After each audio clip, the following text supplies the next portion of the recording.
All right, so here's a few news stories that I thought were interesting. So Trump has ordered that all federal workers must return to the office, no more working from home. Many tech companies, many companies have tried this ever since the pandemic, and they've all found that nobody will do it. People would pretty much rather quit than do this. They've all gotten used to the convenience of working from home, and all measures of performance seem to make it say it's better for them to work from home. But anyway, the real point of a work from home mandate is to lay off people. Amazon's doing it, and the federal government's doing it. It is a highly questionable practice because what it almost certainly does is it loses the best people and you keep the worst people, because the people that can find another job all leave, and the people that can't find another job are the ones that stay. Anyway, all right, let me go on to the next one here, and I'm going to fix my camera. This stuff is okay.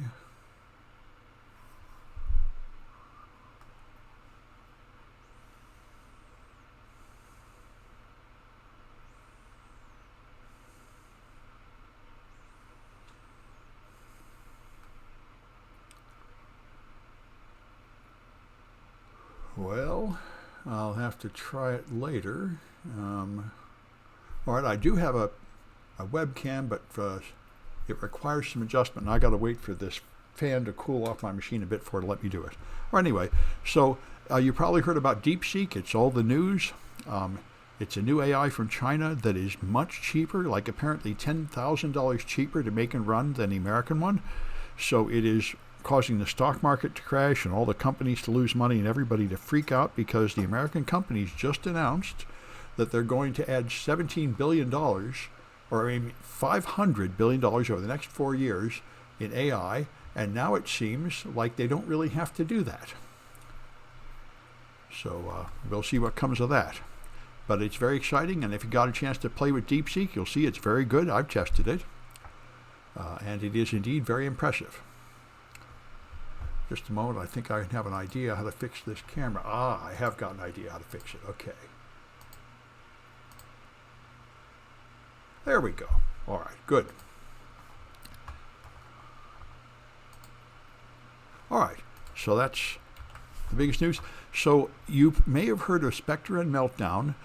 This is actually very relevant to the topic of this course. And for the people who just showed up, I'm not starting the official class material until 10 minutes after the hour. This is the news before that, but it's often very relevant to the topic, and this is. So there's a security flaw in all modern processors called Spectre and Meltdown, and it comes from the attempt to make the processors faster by performing speculative execution. The processor actually is processing 20 instructions at a time.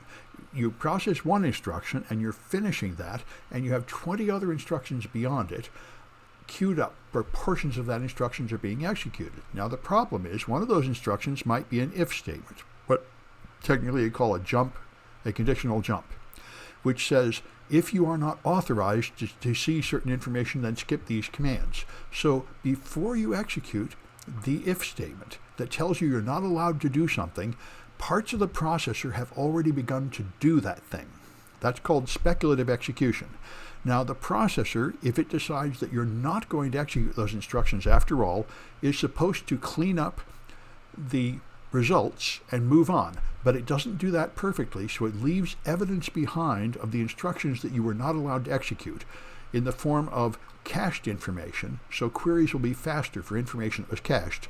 And that led to a whole series of attacks called Spectre and Meltdown and many relatives that exploited this speculative execution. And now there's a new one which applies specifically to the Apple new processors. I've got an Apple M1, although I'm now using an older Apple Intel, but this doesn't even affect the M1, it affects the M2 and later Apples. And the Apple CPU attempts to predict the next memory address that will be accessed, and with M3 it attempts to predict the data that will be returned from memory. So this is the latest form of speculative execution, and what they do is they condition it by making a whole bunch of requests to a certain area, and then they actually go somewhere else.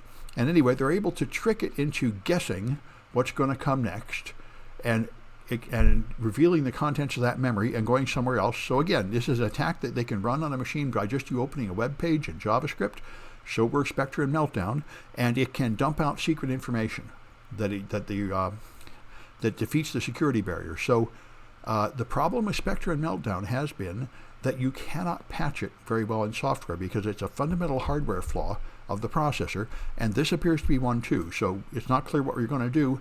There have been imperfect patches by putting some kind of barrier in the operating system to try to stop these specific attacks, but there's just been a flood of later attacks. This is a security flaw in all modern processors, and it appears like even the latest processors from Apple have just created a similar flaw. So this is important to know. There's a limit to how secure these processors can be.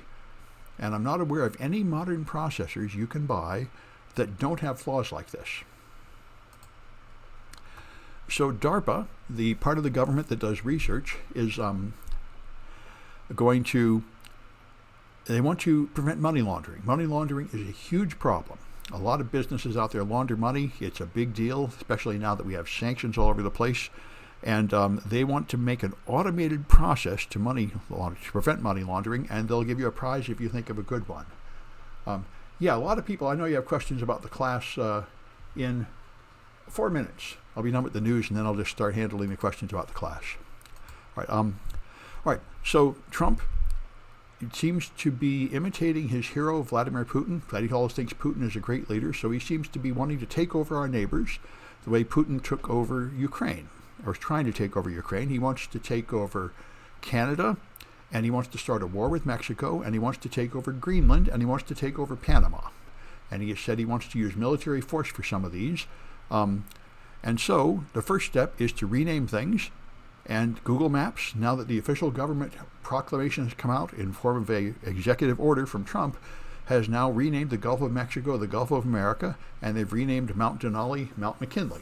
So his expansionist ambitions are getting that much credibility anyway, and a lot of support for the rest of it too from the captive right-wing government that is taking over America.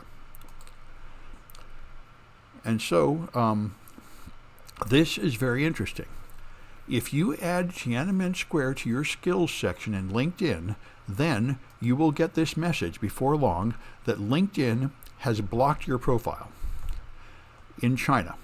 Important to be present to a presence of prohibited content located in the skills and endorsement section of your profile and your public activity will not be made viewable in China.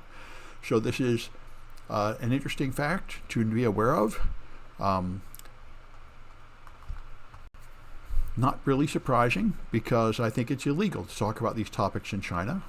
And when I tried to ask questions about these of the new Chinese chatbot, it censored them. So, but it's an interesting thing to know. LinkedIn will, of course, comply with Chinese law and block that, and they inform you, which is nice of them. So Elon Musk, within the last week, our shadow president, the man right next to Donald Trump, arguably extremely influential, far more influential than anybody else, has come out as an open Nazi. He gave the Nazi salute at Trump's inauguration. He then went on Twitter and made a lot of jokes about Goebbels and other famous Nazi figures, and now he went and appeared for the Alliance for Deutschland, which is the neo-Nazi party in Germany, and he told them that they should openly embrace their Nazism and stop feeling guilt over the Holocaust. So it is amazing and horrifying. It is very much like what happened in the 1940s in World War II when we had Lindbergh doing the same thing here. We do seem to be in the early stages of warming up to World War III, and just like World War II, it is very unclear what side the United States will be on. We like to have a myth that we're the heroes of World War II and we protected freedom and all that, and that's how it turned out, but it was a very close-run thing. It was not at all a unanimous decision to not support Hitler in World War II, and it clearly is. The Republicans are cheerfully going right along with instituting a fascist regime here, and following a man who is absolutely a straight-up Nazi, and proud of it. And the American Nazi Party has come out and said they're thrilled with Elon Musk, they're thrilled with Trump, it's now their time to rise, and they hardly need to bother hiding anymore. And the Doge website, Musk's official accomplishment looks like this. They made a website, doge.gov, and this is all it is right now. So we'll see what comes of that. Yeah, they froze all federal grants and loans. They also froze Medicaid. They froze all cancer research. So, they're basically freezing the entire government. And it's pretty clear that Trump is, they call this shock and awe. By the way, another Nazi term, Sturm und Drang was the German for that. They're going to flood America with many, many radical changes all fast, hoping that it's so fast that people can't figure out what to do about it. I'm going to stop the recording.